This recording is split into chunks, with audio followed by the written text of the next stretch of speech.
Selamat pagi Bapak Ibu dan Saudara-saudari sidang jemaat dimanapun Bapak Ibu dan Saudara-saudari sedang berada saat ini. Apa kabarnya? Tentu saya berdoa dan berharap Bapak Ibu dan Saudara semua dalam keadaan baik, sehat, serta ada dalam pimpinan Tuhan senantiasa. Kita bersyukur kepada Tuhan kita masuki pertengahan minggu ini. Dan kita berdoa biarlah sepanjang minggu ini Tuhan terus memimpin kita sehingga kita menjadi pribadi yang menyenangkan dan menyukakan hati Allah. Sebelum kita melakukan segala sesuatu, mari kita meminta hikmat Tuhan, pertolongan daripadanya, sehingga apa yang kita lakukan bukan hanya memberkati kita, tetapi juga mampu menjadi berkat bagi orang lain. Itu sebabnya mari kita berdoa bersama-sama. Bapa kami di dalam surga, Tuhan kami Yesus Kristus, terima kasih atas segala berkat, anugerah, pertolongan Tuhan yang Tuhan berikan kepada kami.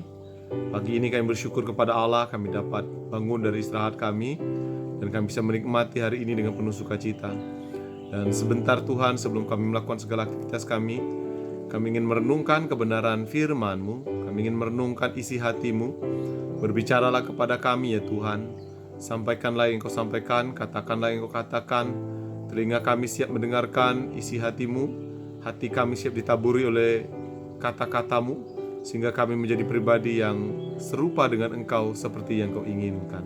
Terima kasih Tuhan Yesus, kami siap untuk mendengarkan kebenaran firman Tuhan ini. Haleluya Bapa, amin. Bapak, Ibu, dan Saudara yang terkasih di dalam Tuhan Yesus Kristus, hari ini kebenaran firman Tuhan terambil dari 1 Yohanes pasal 4 ayat 1 sampai 6 dengan satu perikop yang berjudul yang diberikan oleh LAI, yaitu Roh Allah dan Roh Antikristus.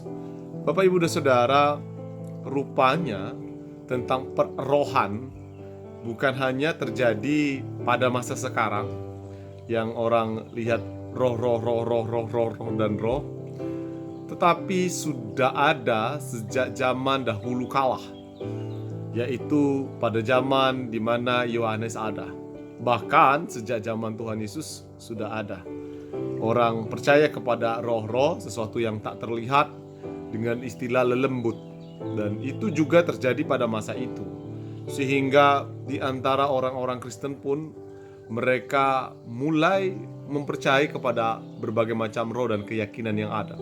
Ajaran-ajaran yang ada di sekitar mereka tentang hal-hal klinik lah, hal-hal yang gaib yang dianggap di luar kemampuan berpikir mereka atau supranatural. Dan hari itu rupanya Yohanes menuliskan surat kepada setiap orang yang percaya kepada Tuhan Yesus Kristus tentang berbagai macam roh tersebut. Itu sebabnya dia berkata, saudara-saudara yang kekasih, janganlah percaya akan setiap roh, tetapi dia berkata, ujilah roh-roh itu, apakah berasal dari Allah, sebab banyak nabi-nabi palsu yang telah muncul dan pergi ke seluruh dunia. Dia berkata bahwa ujilah dahulu. Lihatlah, bukan hanya roh berasal dari Allah yang ada, tetapi ada nabi-nabi palsu yang menyebarkan tentang perohan juga, yang membuat banyak orang Kristen atau orang percaya kepada Tuhan mulai bimbang, mulai ragu akan Tuhan.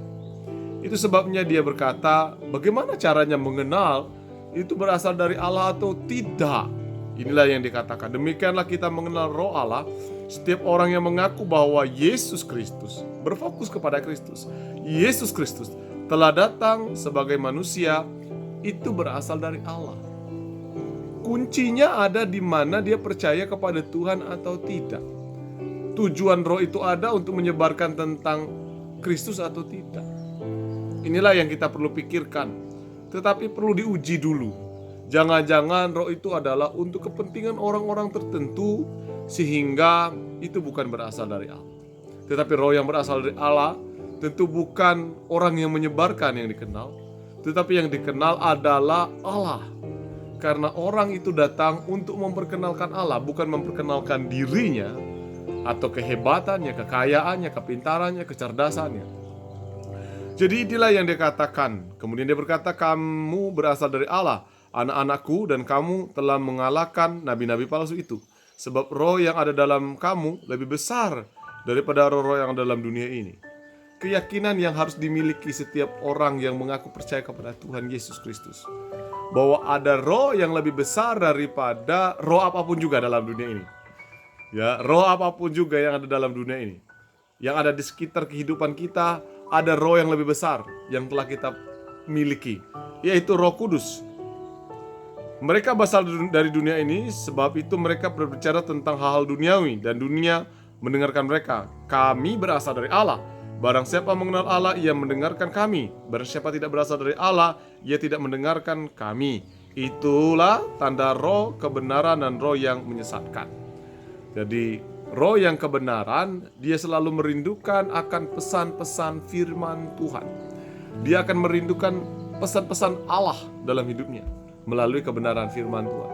Punya kerinduan untuk mendengarkan isi hati Tuhan.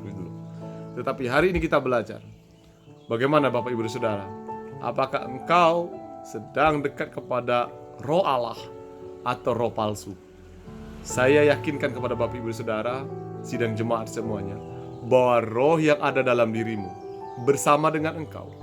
Jangan engkau takuti terhadap apapun juga, karena roh yang ada dalam dirimu itu lebih besar, lebih hebat, lebih punya kuasa, punya otoritas, mampu mengalahkan segala sesuatu yang ada di dalam dunia ini. Percayalah, yakinlah. Tuhan memberkati. Mari kita berdoa. Terima kasih Tuhan Yesus untuk kebenaran firman Tuhan yang sungguh menguatkan kami, mengajarkan kami untuk menjadi pribadi yang setia kepadamu. Kami percaya Tuhan, roh yang ada dalam diri kami lebih hebat daripada segala roh yang ada dalam dunia ini. Tuhan, beri kami hikmat untuk melakukan segala sesuatu sepanjang hari ini. Kami bersandar kepadamu Tuhan, karena kami percaya Engkau adalah segala-galanya. Di luar Engkau kami tidak bisa berbuat apa-apa ya Tuhan. Beri kami hikmat untuk mengelola apapun juga yang Tuhan percayakan kepada kami sepanjang hari ini. Terpujilah Engkau, Tuhan Yesus, kami berdoa dan mengucap syukur. Haleluya Bapa. Amin.